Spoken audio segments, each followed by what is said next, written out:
IFM News. IFM News. IFM News. Lokal. Inpasingked ni Mayor James Brian Alcid ang makatulong iti panakapapigsa ti Turismo iti siyudad ti Laoag ti panakailatang tinasurok at 20 million pesos para iti multi-year contract ti sports development ken sports tourism iti umay atawen. Segun iti Mayor, digiti dadakkel ay sports event kas iti triathlon ket mangawis kadigiti lokal ken ganganet a bisita ang mangipaado iti mapan kadigiti hotel, restaurant ken daddo mapay a negosyo iti siyudad. Inlawlawag na ang nakasagana digiti aktibidad a pagpartisiparan digiti national ken international nga atleta ang mangipado iti oportunidad para iti lokal nga ekonomiya. So hindi kalman nagipasa din, it's a multi-year contract with the impasada resolution. We're just complying with the Republic Act 12009. So DJ Apo kadting budget is naka-allocate for sports tourism.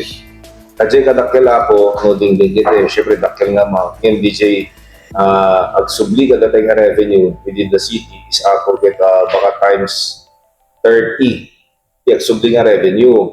Tingnan na po, we've done the research and we've tried to talk na negotiate ako, nagdamag tayo, nalpas met iti feasibility nan ket dito ako get let's say kung madito nga event ako get dito nga event sen.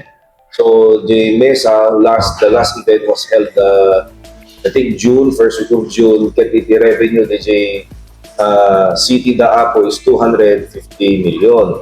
So same as true with the previous activity event, same event na held DJ Davao which was last I think March.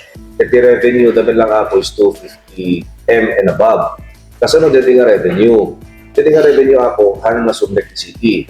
So di ma-boost ni tourism tayo aming hotels, restaurants, ken naduma-duma pay Apo, ket adu iti sangaili tayo nag-generate iti revenue. Kabayatan na inbatad ni Mayor Alcid nga uray no adda digiti karit ang paspasaran iti pagilian saan ang mabaybayan digiti programa ken serbisyo ti lokal a gobyerno. Kinunana asan a rason ti krisis tapno agsardeng digiti proyekto ken serbisyo ang maipaay kadigiti umili. Dito na for next year DJ. So for next year preferably summer, so mga March.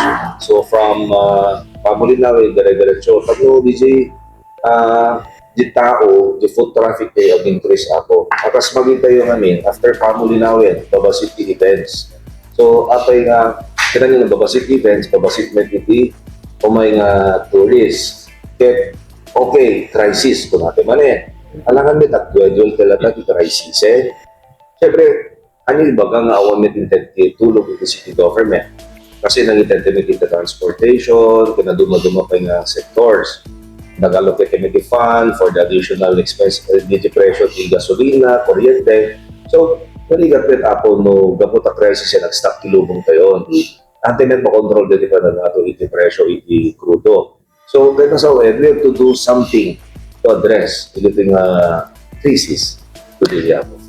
Kamo dyanan na inkalintegan ni Mayor Alcid ti panakasertifikar akas urgent digiti sumagmamano agakat ang maipaima iti konseho iti syudad gapu iti masurot at timeline digiti programa, serbisyo ken proyekto. Natratar daytoy iti session ti konseho iti syudad ti Laoag ang nakabotos ti innem a konsehal ken upat ti nag-abstain.